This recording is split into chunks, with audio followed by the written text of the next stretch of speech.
You know, Valentine's Day cards are all kind of cheesy.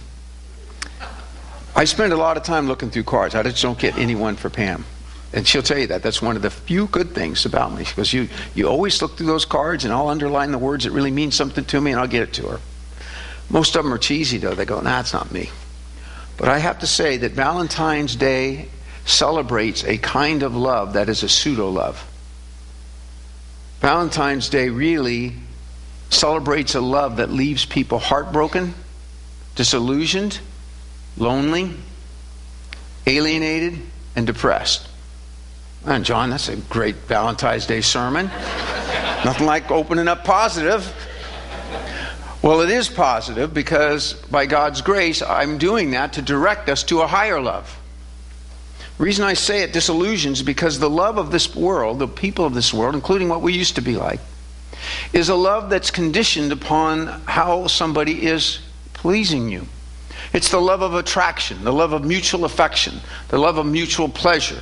And when that attraction or that pleasure or that feeling of being loved dies and diminishes from the other person, usually in our world it's happened more and more that love stops and people are very unhappy.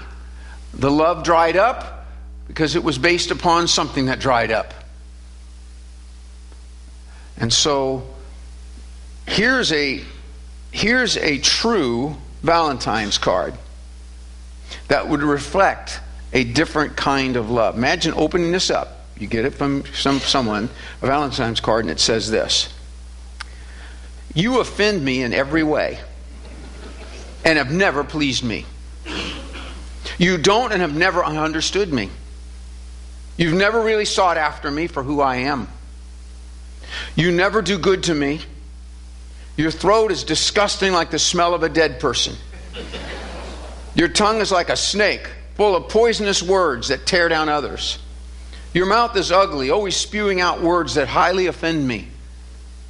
Your feet and legs, they're disgusting. They're constantly running to bloody other people or to see them bloody. Worse than all this, you don't even respect me. I want you to know something else that may shock you even more than my disclosure of how you make me feel. I have chosen to love you and treasure you forever. I will gladly sacrifice all I have for your well-being, even to the point of giving up my life for you. Love, Jesus." His love isn't conditioned upon anything that we do, is it? And so because of that, I want to get us off of Valentine's love onto the love of God. What's the purpose of this text and this sermon? Hopefully we'll walk out of here today understanding this: that God's mission for us on this earth is to make Jesus known. We're here, he says, we're sent. As I was sent to the world, you're sent. And this mission that we're on is to get people to believe. Remember, he says he does all this so that you'll be one, so that what? The world will believe. So our mission is to bring people to faith in this blessed Jesus so they can know the joy of God. So my goal and the goal of this text is that we'll leave here understanding clearly that our mission is to make Christ known, and that mission involves two strategies from the Lord. One is to tell people about him. The other is to show him. Jesus wants us in this passage to be one, and by that people will know that he's been sent by the Father. Your unity, your oneness, and in the context, that unity and oneness we're going to see is really fueled by and evidenced by love. And so Christians, we're going to see the Lord's Prayer for us. He's going to ask 6 things of the Father for you and I. He's about ready to leave and be executed. The Lord's praying this for you. And so that means this: these things are so crucial to your joy and to your happiness that Jesus prays that they'll happen for you. 6 things that he's going to pray so that we can fulfill our mission on the earth to make him known. Number 1, live for his mission. Live for his mission, to bring joy of his salvation to all people. Chapter 17, verse 18, we've been sent. The word was used of sent intentionally with a purpose, with an intended task in mind. It didn't mean aimless. It didn't mean send them on a vacation. It didn't mean send them just to walk around. The word always was used to be sent by someone else to carry out a specific task and purpose. Christians, sometimes don't we act like we're just wandering through this life with no purpose? So our purpose, according to this passage, is that we've been sent. You're here on a mission from Christ. And that mission, of course, I said in verse 21, is what? At the end of verse 21. So that they will believe in Him. Did you know that God's purpose for you is not your career? Some people, Christians, actually have kind of duped themselves into thinking that the reason God left them on the earth is so that they could have a career and retire and enjoy life that way. You're completely deceived. He didn't leave you here for your career. He didn't even leave you here for your family, as blessed as that is. They're all a part underneath a bigger purpose. He left you and I here. He sent us into the world for the mission of making Christ known. So whether you're at home with your kids or at work, whether you're on your job or whether you're driving down the road, keep in mind, I'm on my mission for the Lord to make Him known. You know, this week we had a chance to take some folks out. And by the way, our prayer as a church is just that God would allow this year every one of His children here the joy of leading someone to Jesus. And that everyone here in this year would not only begin to feel comfortable sharing Christ with others, but actually do it. And so we're taking out people and just kind of exposing them to sharing the Christ. And so we normally don't do this. This is cold turkey, and I'm not into this kind of cold turkey stuff. But we said, let's just try it. So we prayed and said, Lord, lead us to somebody. We're going to Walmart. So I took a team of 3 people with me, and we went to Walmart. And we stood outside of Walmart, some distance from the doors. We didn't want to bother people. And so we'd look and said, hey, we're from Grace Church. We were really interested in people's religious preferences. I got 5 questions we'd like to write down and answer. Would that be okay if we asked you 5 questions? 8 or 9 of them said, okay. First guy I talked to, I said, can we ask you questions? He goes, no hablo inglés. So I said, no hablo español. But it just so happened, Nettie, one of the young women that was part of the team, spoke Spanish. She came right up and started speaking in tongues. I mean Spanish. So she started speaking in Spanish.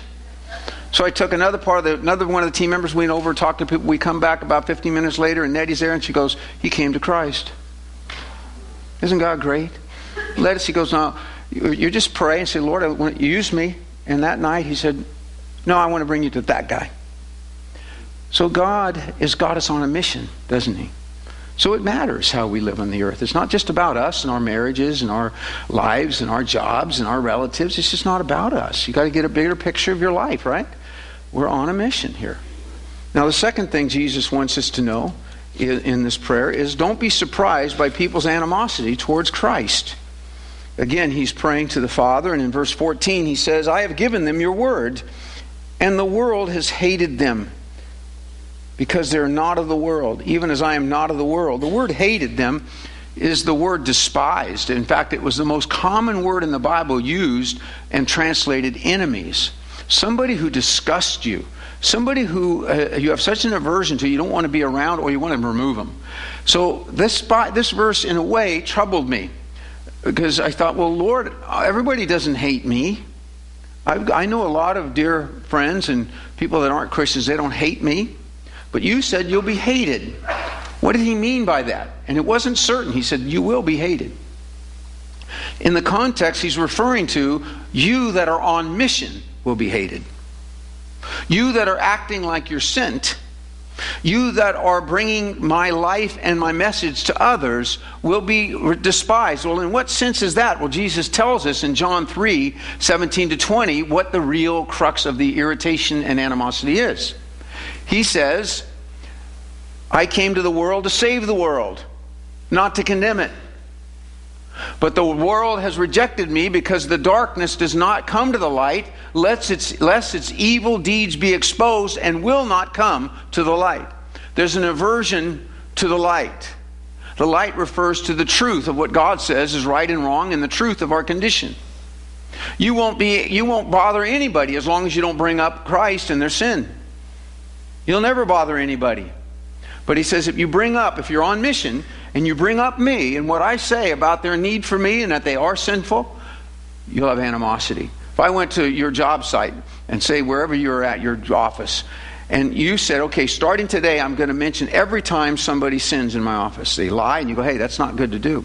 They steal, that's not good to do. Find out somebody's having an affair, God that says that's wrong. What would they feel about you after a few days? They vote you in as the most popular person in the office? No, they'd be lobbying to have you fired and get out of there. They'd hate you. Who do you think you are? How dare you? How dare you bring up something that I've done? How dare you say I'm acting wrong? Who said there's no right and wrong? How dare you say that? What about if you tacked on, I'm just telling you what Jesus said. Would that make any difference? No. They'd still feel that way. Jesus said, the world hated me in John 15, 18 to 20. Therefore, they'll hate you. The world persecuted me because, and it says, and it was without a cause. Jesus wants you as his children to be aware of something. That in your great love for people to know him, the bottom line is you're not of the world, and they're going to get it. What you're saying doesn't mesh with me at all. So it's okay, Christians. Jesus wanted you to know to expect that. Some people are going to be, he says, even father, mother, sister, or brother in Matthew 10. He goes, some of your relatives are going to be angry at you when you start telling them about me. If you never bring me up, you're good. But if you bring me up and try to relate me to their life, if you call them to turn from what they're doing that's wrong and say, God says this is wrong, turn from that, you're going to find that there's a rattlesnake inside of that nice relative of yours. Now, sometimes that rattlesnake is the type that'll take a chunk out of you. Sometimes the rattlesnake will just write you off and don't talk to you anymore. So Christians, you have to be aware of that. In this world, he says, you will be despised, ridiculed because of Christ. Now, please, the Bible says in 1 Peter 3, as a Christian, if you are reviled or ridiculed, may it not be because of your own sinfulness, not because you are of an obnoxious personality. You don't know when to stop. You're not gracious. They didn't ask you, don't tell them. But be aware of the fact that it sometimes has nothing to do with your personality. It's just Christ. Okay. Jesus, the third thing he wants us to know, if we're going to be on mission in this world, is reveal him to the world by displaying his loving unity. This is the bullseye of his whole prayer. He says it 3 times. And 4 times. Chapter 17, verse 11, at the end, he prays that they may be one, even as we are one. Verse 21, he says that they may be one, even as you, Father, are in me and I in you, that they may believe. Verse 22, I have given them your glory, that they may be one, just as we are one. Verse 23, I in them, you and me, that they may be perfected in unity. That is oneness. Perfected means brought to maturity. Jesus matures his people who determine to love and be unified with his people. So here what we're trying to say is this. Jesus is praying that we will catch an understanding and a vision of why he left us here. We're on a mission, and that mission is accomplished in part by our oneness with each other, which is fueled by love. You know, he's not just talking about the fact that we all sit in the same building. Is it possible for people to sit in the same building every Sunday and not have love? He's not talking about political views. Is it possible to have the same political views and have no love? He's not talking about common interests, common background. He's not even talking about common theology, though that is underwriting it. If you don't have the right theology, you won't know him. But is it possible to have the same theology and beliefs as others and yet not have love? Has there been many people that have had correct theology, correct doctrine, and yet don't have love and aren't used by God? Theological churches aren't necessarily going to be used by God. Politically active churches aren't going to be used by God. He says they'll believe as they see a oneness, but that oneness isn't political, economic, social, or even necessarily ultimately theological, though its foundation is theology. It's going to be spiritual oneness in Christ. Fueled by love for Christ. The unseen Christ fuels everybody in the room. There's a oneness because there's a single person that we're all looking to. He says this oneness, he goes, Father, let them be one the same way that you and I have been one forever. I and you and me, we share the same nature. Father, let them be one, I in them and you and I. That is, let them taste of this common fellowship, adoration, and focus upon me. This unity, he specifically says, is rooted in Him. He says in verse 21, that they may be one, just as we are one. Verse 23, how is that oneness effected? I in them. So what kind of oneness is it? Everybody in this building, if they adore and worship and want to follow Christ, there's a oneness that is then fueled and is actually the basis of them loving each other. So this point is, first of all, he wants us to display his oneness and unity. But would you follow me here? This oneness and unity is not only spiritual, but it is rooted and evidenced by love. He says in verse 23, after he says, be one and be perfected in unity, verse 23, so that the world may know that you sent me and love them. The love of God will be evident through the unity of God's people in loving each other. Verse 26, I have made your name known to them, will make it known, so that the love which you loved me may be in them.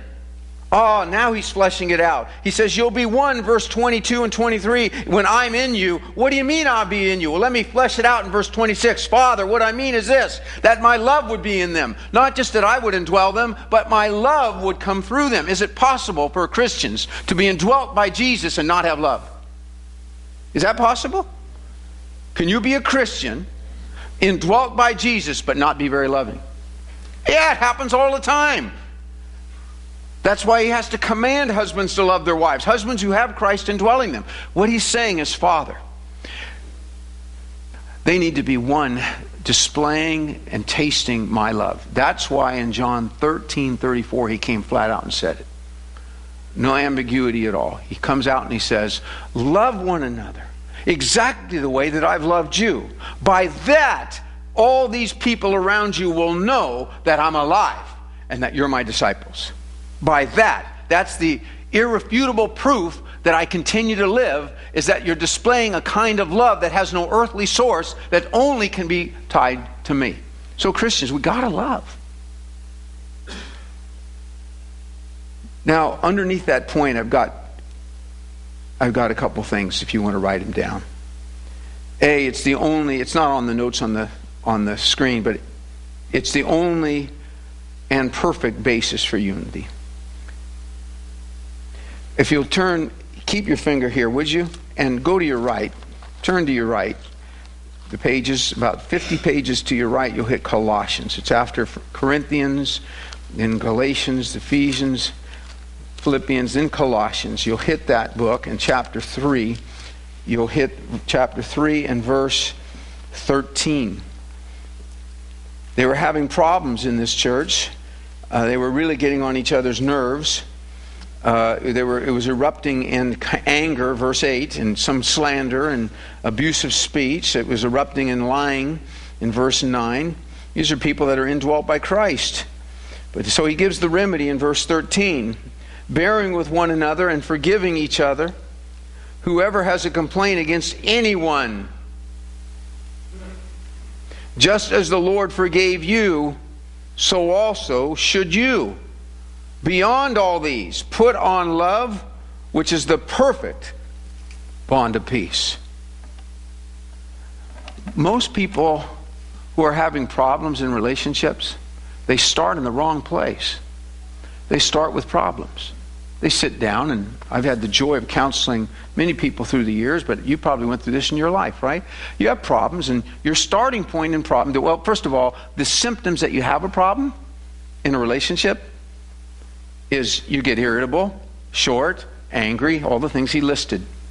You stop telling the truth. They ask, how are things going? You go, fine, but you're lying. You have a simmering spirit towards him. You're just frustrated. So it leaches out, and people are able to, you know it, you know yourself, you're bothered.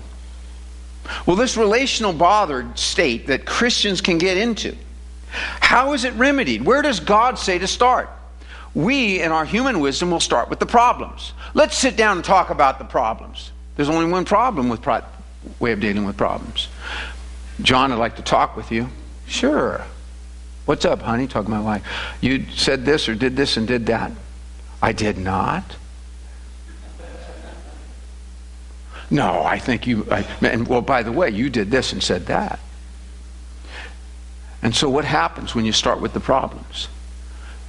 You just start going back and forth, rehearsing the problems, trying to get the other person to see how bad they are treating you, and they just won't see it. You try every method, and you say, Lord, you even pray, Lord, would you open their eyes to see their sin? God seems to be not answering your prayers. So you start with the problem, don't you? It doesn't help. God says there's a way that I've ordained where I start with love. Love's the perfect bond of unity. In other words, what? While you're complaining with each other, don't murmur and complain. While you have a complaint against somebody in that condition, he says, put on love, which is the perfect bond of unity. What? You mean I'm one with the person with the problems not even being solved? Yeah. What? Yes. I will unite your heart to that person. Love will cause a unity among two people while their problems still remain to be resolved. Isn't that wonderful? Doesn't that change everything? Now you have a different climate in the relationship in which you can then talk about the problems and not be defensive. You can bless the other person. 1 Peter 3:9 says this. By the way, the reason I'm going on this is not a tangent. This is the practical, evidential, nuts and bolts way that the love of Jesus is seen in the world. God's people do this, and it's weird to the world. It's not natural. It's not earthly. You don't treat me according to what I've done. No, I start with love. Well, how do you do that? That would be amazing. How do you do that? Tell you what, Jesus. You see, that's the calling card of Jesus that cannot be counterfeited, and it's irrefutable. And so this love in 1 Peter 3, he says, don't hurl insult for insult, but go through a series of 6 months of counseling so you can understand problems. And then after you're understood and feel like they understand you and you feel comfortable and safe, and then extend yourself out to bless them. Is that what it says? 1 Peter 3:8 says, instead of hurling insult for insult, right there, give a blessing instead. I cannot do that. That's impossible. My feelings, I don't have feelings for. I can't do that. They'd be faking it. He goes, I know you can't do it. That's why I said the only basis of this happening is I and you. You're going to have to let me do it and submit yourself to me in obedience to me, and I will produce it in you supernaturally.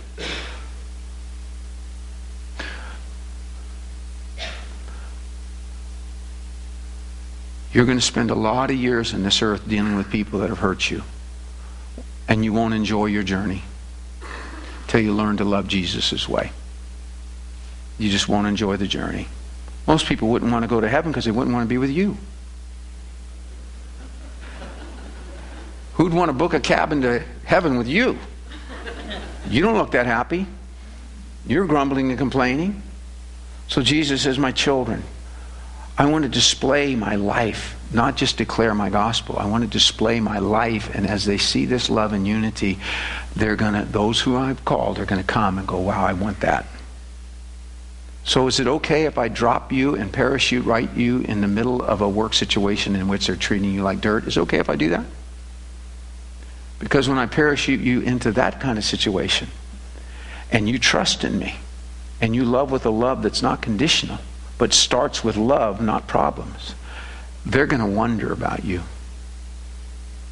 So, reveal him to the world by displaying his loving unity. Fourthly, consecrate yourself to Christ's mission through following His Word. In other words, Christian, you have to periodically do a reality check on your life. And in verse 17, he says, here's the reality check he's praying the Father would do. Sanctify them in the truth. Your word is truth. As you have sent them into the world, I have also sent them into the world. For their sakes I sanctify myself, that they themselves also may be sanctified in truth. I don't get that verse at all. The word sanctify usually means to be set apart from sin unto God. It's a word that was also used, however, to be set apart unto God for His usage, and has no connotation of being set apart from sin. It's translated in the Old Testament consecrated. They'd take a priest and they'd lay hands on him and they'd consecrate one of the priests for life to be dedicated to the purpose of ministering in the temple. They take utensils and they take them from common use. They were not special utensils. They're not levitating utensils. They're just forks and knives, and they'd take those and they'd pray over them. And they'd consecrate them. And from then on, they'd be used for nothing else other than the work of God in the temple. They were consecrated, set apart for that. I believe that's what Jesus is saying here. He's not saying that I need to be set apart from sin. I don't sanctify myself because I've never sinned. The Bible says He's never sinned. He even challenged His enemies. Which of you convicts me of sin? Nobody said anything. Jesus doesn't need to be set apart from sin, but He did say this: I'm consecrating myself. I'm about ready to leave this room that we're in right now, and you're going to watch me do something that's going to blow you away. You're going to watch me go to the Garden of Gethsemane, fall on my face, pray, and you're going to watch them come and arrest me and execute me violently. And I'm going to do it willingly because I'm on a mission. The Son of Man has come to seek and to save the lost. Remember? The Son of Man in Mark 10:45 did not come to serve myself, but to give myself up as a payment for the sins. So you're going to watch me sanctify and consecrate myself unto this task. In the same way that I'm consecrating myself for this task, I'm now, Father, would you help them? Consecrate them according to the truth. As I've sent them and sent into the world, so I'm sending them. Cause them to not mess around with peripheral stuff. Cause them to see the reason I've left them here. Let them dedicate their life to this mission I've called them on. Father, consecrate them according to your truth, just the way I'm going to be consecrated for the task that's set before me. And between the two consecrations, He's got the mission. Consecrate them. I'm going to be consecrated and dedicated to this task. Why? For the mission. I was sent, I'm sending them. This tells us that we need help. He's praying to the Father. He wouldn't need to pray to the Father if we didn't lose focus. But He knows that as His dear children down the earth, we get caught up in the world. We lose focus. So He's saying, Father, help them. Two things as they consecrate I think we can draw. And they're not on the board, but this is just from the text. By that He means don't isolate from the world. He says in chapter 17, verse 15, I do not ask that you take them out of the world, but to keep them from the evil one. The word one it's italicized in a lot of Bibles because it's not in the original language. It's there just for better translation. But it literally means keep them from evil. So what He's saying is, number one, Father, I don't want them out of the world. Help them to know that I've got them among people in the world for a reason. I want them to understand this, Father, that their longing should not be to be away from people. When He means world, what does He mean? He means people. Doesn't mean Yosemite. It doesn't say, Father, keep them in Yosemite. What He means is, Father, I ask, Father, that you don't take them away from people. That you keep people in the world around them. Now, isn't that interesting? Well, of course, the church world completely violated this command in the 3rd century, and what did they do? They built a bunch of monasteries and isolated themselves. They're all over the ancient Palestine, ancient Near East. Tucked in rocks everywhere. And the holiest of people would go there over 20-foot walls and live their whole life isolated so they could be close to Jesus. They weren't close to Jesus, they're disobeying Jesus. He says, Father, I don't want you to take them out of the world. That means I don't want to keep them away from people. So stop praying against God. You're praying for God to get these people out of your life. He's saying, no, Lord, I don't want them to be out of their life. So don't isolate. God's got you there on a mission. But don't imitate. He says, Father, don't remove them from the world, but keep them from evil. He doesn't mean keep them from being treated evilly. If he meant that, if he meant, Lord, I pray a bubble of supernatural protection around them. Bullets won't hit them. Nobody will ever insult them. They'll never be hurt. Protect them from any hurt in the world, Lord. That's not what he's saying. Because in chapter 15, he tells them, I'm going to go and I'm going to die. I'm going to be suffering evil from this world. And you too, in Matthew 15:18, are going to suffer just like I do. So he's not talking about keeping you from being evilly treated. He's talking about keeping you from participating in evil. If you're going to be on mission, if you're going to be useful for the Lord, don't get all wrapped up in the sins like the people around you. Don't start worshiping the idols they do. So Jesus loves you so much. He wants our joy, right? He wants your joy, and he wants the joy of people. It's just, it's not going to be joyous for you if you first of all, if you just isolate from everybody. Secondly, if you live your life and begin to just live just like somebody in the world. Stop that, my child. You're not of the world. And he says the reason you shouldn't twice. He goes, you're just like me. He's telling you, Father, they're just like me. I'm not of this world, either are they. Isn't that weird? You're not of this world. The word of is the word out of as to source. You belong to a different family. You have a different spiritual life flooding through your veins. You're different. You're children of God. And he says this kind of reality, I want, Father, them to remember.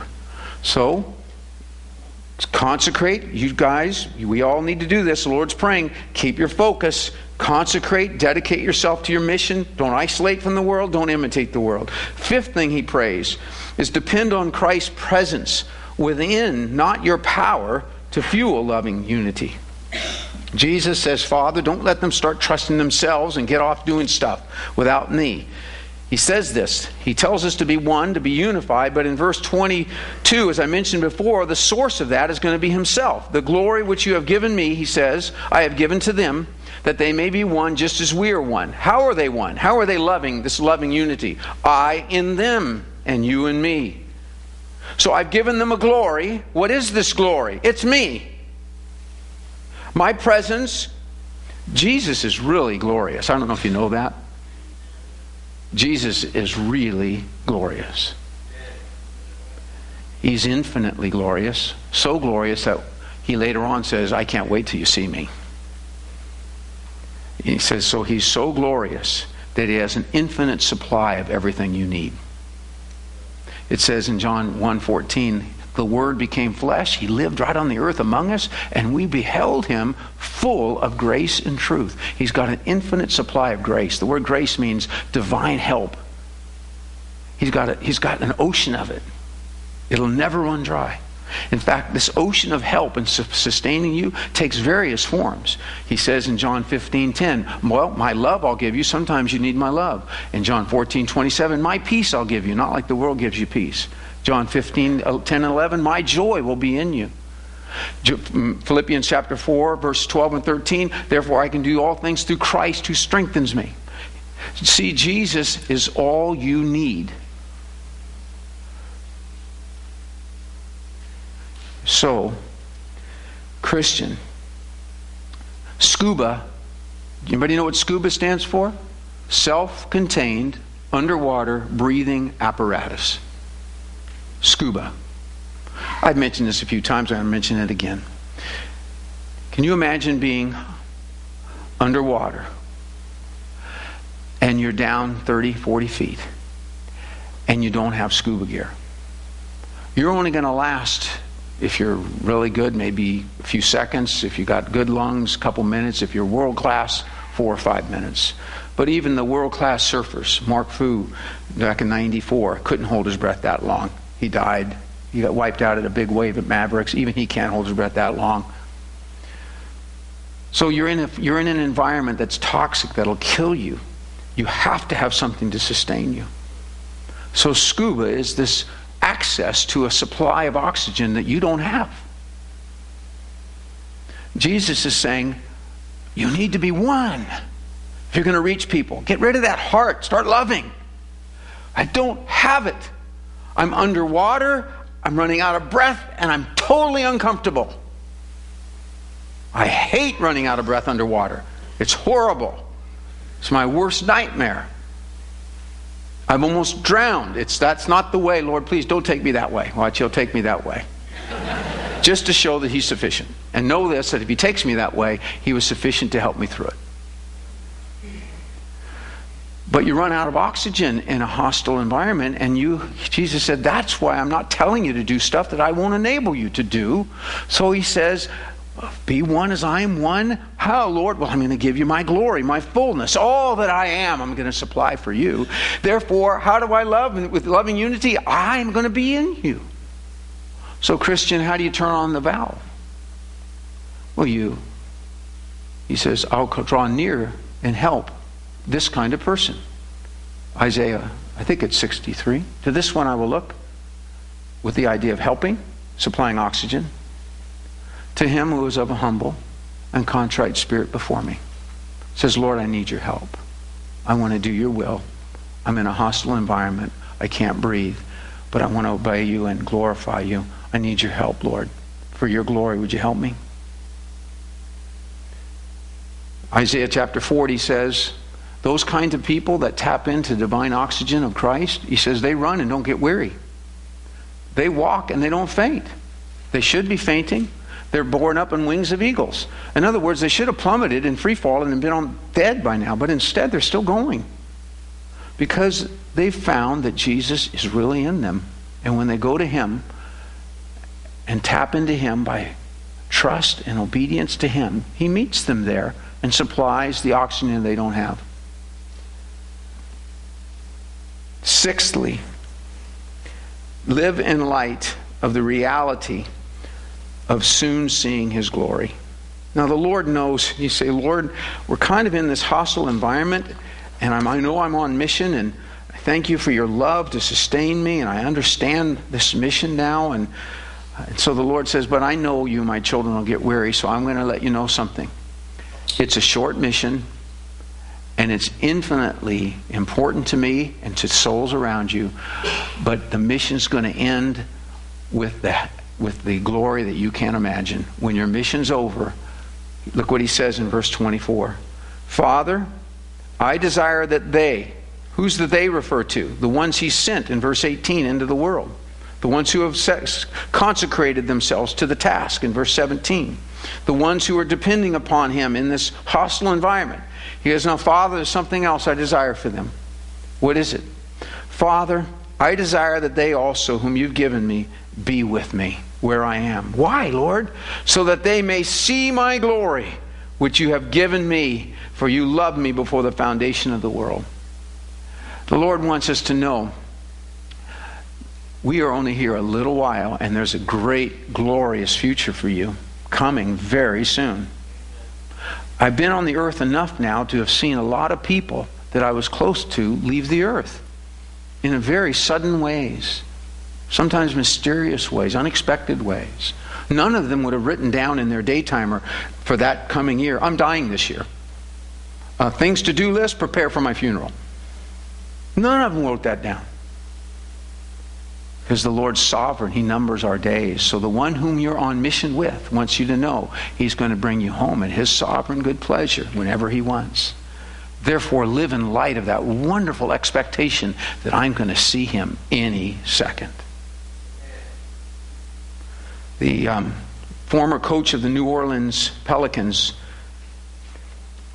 wife was killed instantly, died the next day, killed in a car wreck. It just shocked the basketball world. They knew the coach. Forget his name. Really neat guy, and he's a believer. 5 children. She's 45. She's gone. They're just stunned. The basketball team that he's the coach of, the other team that he used to be the coach of, they actually played the day after his wife died, and they're just sitting there weeping. Kevin Durant was personally tutored by this guy. Kevin Durant's a basketball star with Oklahoma. He's just weeping. You need to know something. Your life here, first of all, isn't about us. We're on a mission. And secondly, the Master can take you home anytime he wants. So let's make our days count. It says, Lord, if I leave, by the way, that's a sign for the music guys to come up. It's also a sign that I've gone too long. No, I'm just teasing. If whoever leaves here, Charles Spurgeon said this verse is the Lord's Prayer. The next time you see a loved one go before you, you say, Lord, I wanted them here, but you prayed that they'd come home. He's saying, Father, I desire that they be with me. So let's stand together. Let's sing to him. Let's worship him. Rededicate our life to his mission.